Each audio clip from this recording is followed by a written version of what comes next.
And now to my exclusive conversation with Roseville Police Chief Troy Bergstrom ahead of his swearing-in ceremony tomorrow. Well, Chief, congratulations. Thank you. It's important to point out that you've been on the job, that this is more of a ceremonial event happening on Thursday. I mean, I've been a police officer for 26 years, and 21 of those have been here in Roseville. Those who remain may be arrested. But he assumes the role as top cop as emotional and violent demonstrations continue across the nation in response to yearly deadly police encounters with unarmed, mostly black and Hispanic males. And if I can go my entire time as a chief and never have to have anybody in our community or any of our officers have to live through that and deal with that, that would be perfect.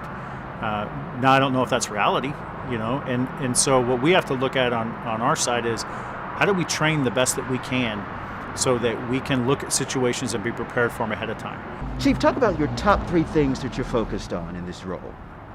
Well, I kind of look at the first one for me is how do we define kind of what our mission and our values are now that we've had a change in leadership. I think the second thing, and it's something that we're well underway on, we've been that way since Chief Hahn and with Chief McCowan, has been how do we look at the services we provide when it comes to some of the things that maybe are not police issues, but the police department ends up dealing with.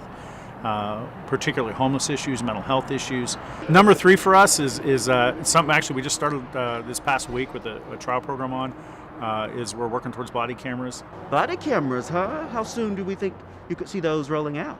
Yesterday, but that's not going to happen. So my hope is this summer.